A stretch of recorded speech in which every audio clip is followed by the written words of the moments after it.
Bonjour à tous. Il vient du syndicalisme agricole. Il a été plusieurs fois ministre de Jacques Chirac. Il est député-maire de Provins en Seine-et-Marne. Et il est surtout président du groupe Les Républicains à l'Assemblée nationale. Bonjour Christian Jacob. Bonjour. Alors un sommet européen pour rien hier. Est-ce que vous croyez encore qu'on pourra échapper à une sortie de la Grèce de la zone euro ? La balle est clairement dans le camp du gouvernement grec. Ce que l'on peut reprocher sur cette situation de crise, c'est le manque d'initiative européenne et plus particulièrement de la France. On assiste... Parce qu'on a l'impression qu'Alexis Tsipras balade un petit peu tout le monde. Et oui, François Hollande a dit c'est à lui d'apporter des propositions. C'est ça qui était une erreur? Il fallait dire voilà nous ce qu'on vous propose? L'erreur, c'est effectivement d'avoir un président de la République totalement effacé, pour ne pas dire inexistant.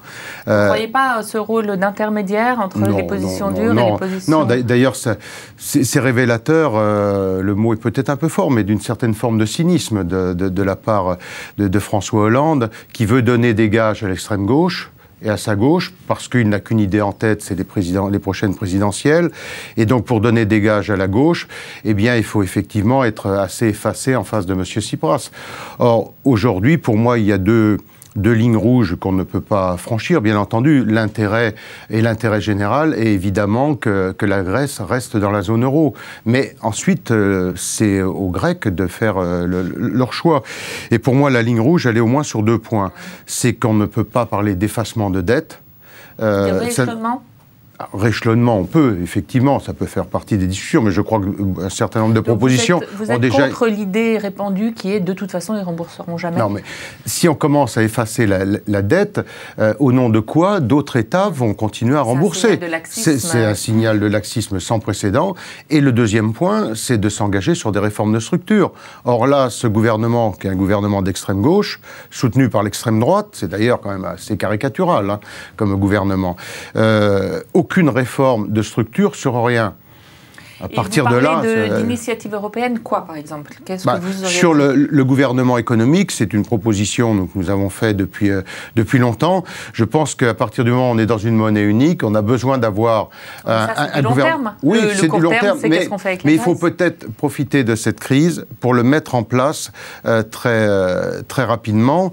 Ensuite, sur le court terme, c'est je pense de poser des bornes avec la Grèce, en disant, de mon point de vue, on ne peut pas effacer la dette, ça n'est pas possible, et ensuite, il faut que la Grèce s'engage sur un minimum de règles communes, de réformes de structure.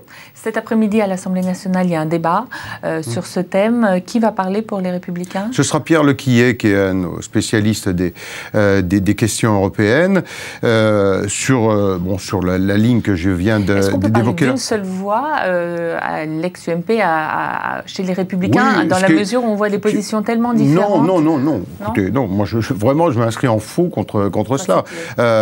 Prenez les déclarations des uns et des autres. Je crois qu'il y a très peu de différences. Au lendemain du non, il faut aider la Grèce à sortir doucement de la zone euro. Est-ce que ça, c'est une proposition? Non, mais il l'émet comme une hypothèse, mais tout le monde considère que l'intérêt est que la zone euro reste unie.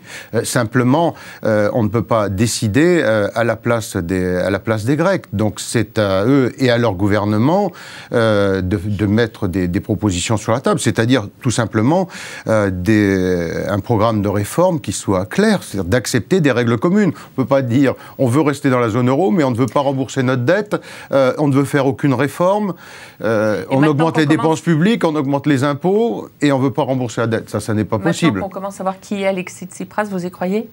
Qui peut faire cette démarche-là?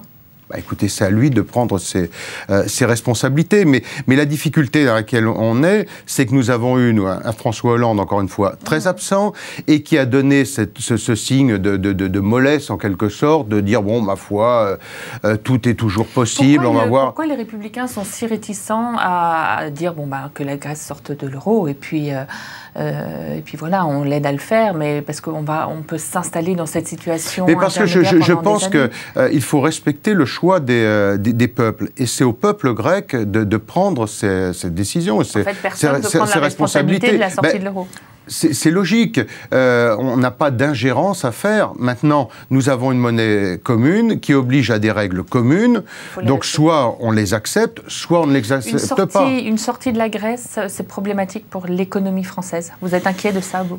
Il y a effectivement un certain nombre de risques pour l'économie française, mais pour l'ensemble de la zone euro. C'est pour cela que personne ne le souhaite, mais on ne va pas se substituer à l'État grec. Donc, c'est à ce gouvernement... l'alliance de l'extrême gauche et de l'extrême droite. Hein. C'est comme si vous aviez en France un gouvernement, une alliance entre Mélenchon et Le Pen.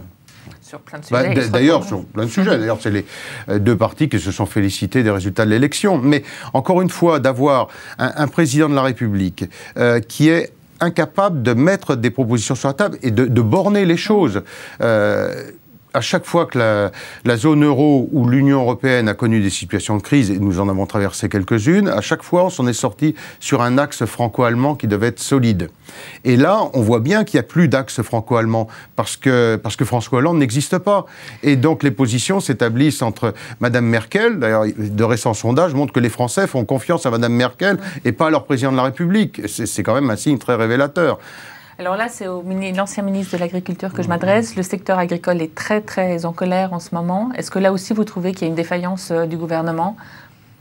Il y a une vraie, non seulement une défaillance, mais certaines formes de mépris affichées. Moi, je demande vraiment un plan d'urgence immédiatement sur l'agriculture.